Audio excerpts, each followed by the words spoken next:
Your business is growing and your office work is getting behind, and your wife stays at home. Should you hire her to do your office work?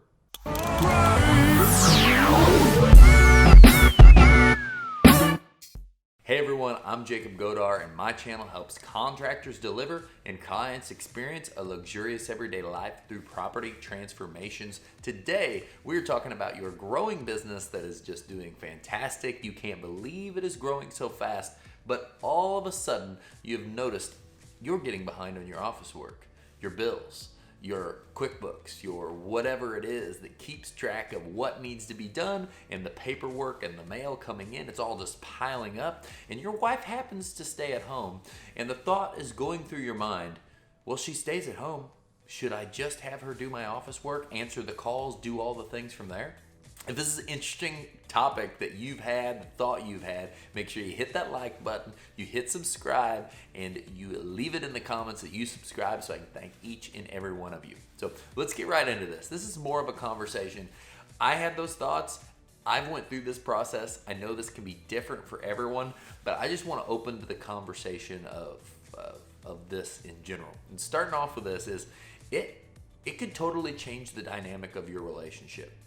So when someone signed on to be your wife, be your partner, or whatever the case is, and if they're fortunate enough to be able to stay at home and raise kids or whatever the case may be, they didn't sign up to be your secretary. And they may want to be there for you and be able to help you do all the things that they currently do, their full-time job, which, in my wife's case, she raises our kids at home. She's a stay-at-home mom. She does a million other things. That's a full-time job in itself, let alone pile on an office space, office job, all these phone calls to answer, all these emails, all these different things. You're really piling a job on top of a job, and it's just so much. And as a male, I know that we can assume that, someone's at home, they can do this. Someone's at home, that could be a good fit. And we don't even ask. We just assume that without thinking about that, hey, they're our teammate, they're our partner, not the person that's just supposed to be there for me that's going to do this stuff that I don't want to do because it's the easy fit. So a lot of what I just said is deterring you from hiring your wife as doing your office work. And it might not totally be true, because in certain situations, depending on what your business is doing, are you scaling a large company that you plan to grow and have tons and tons of employees, or are you running more of a solo operation where you and your wife get to enjoy quality time together and do work together? And this situation where I'm leaning away from this being a good option is where you're growing a large company and it's a full-time office job, and you're sitting in the office and that's all you're doing. And a lot of men also have the problem with just assuming that she's a woman or whatever the case is and that she wants to be in the office. That's totally irrelevant and totally not real. So don't assume these things. Clarify and verify that that is something that your wife would actually want to do. And if you are someone where you're getting to work together and you get to spend a bunch of quality time, this could work for you. But so in our case, the other option is, and to me feels like it's been proven to be better for my life and my wife and me, which is all one and the same, that is hiring someone that is out of the picture of your relationship. So we hired on Zoe early on. I remember when we were in a 2.5 car garage, and it was our third little miniature bedroom that she worked part-time out of, and that just scaled up and up and up, and she started answering the phones, and she grew and grew and grew in the company. I'm so proud of her. She's the most amazing office manager I could ever be blessed to have. Typically when you run a business, you start feeling like how do I get so lucky? And that's how I feel in this situation. And really, she has saved my relationship, because if I was to try to force my wife into something that she didn't want to do for the sake of growing the business, which another problem that all entrepreneurs, it could be vice versa too. This could be a woman trying to get her man to do, it doesn't have to be the way I'm structuring this. It's just being structured this way because it was the role I went through.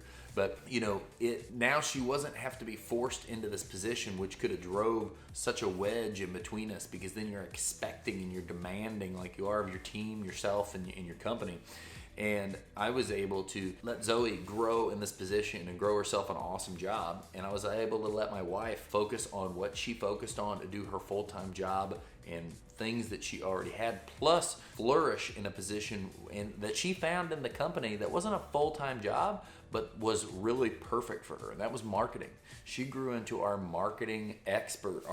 She builds it all. She builds all of our websites. She builds all of our content. She builds anything and everything for all the things we do that is marketing. So we have started to hire some more people besides her, but everything that has ever been done up until 2020 was all her. And she's expanding that on all the different ventures we're taking.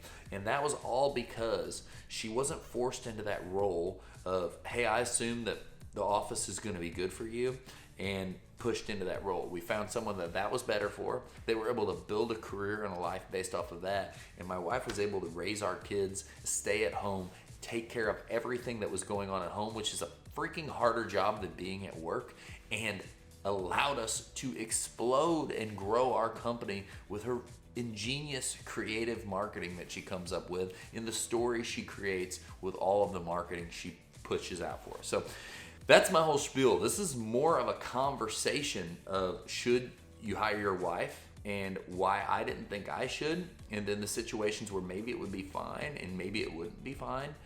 So you can navigate this, because a lot of people go through this. I went through this. I knew that I needed somebody to answer the phone, and I thought that was the right answer. And I can see how it would have just devastated. And then the thing that always happens, if they didn't answer the phone on time or didn't do this, I'd have been mad at my wife. I hope this has been helpful to you in helping you decide. Leave a comment down below and tell me, is your wife working the office? Have you thought about this? What's your take on this? What's worked best in your company? And then check these 2 videos out in the end screen, and I'll talk to you soon.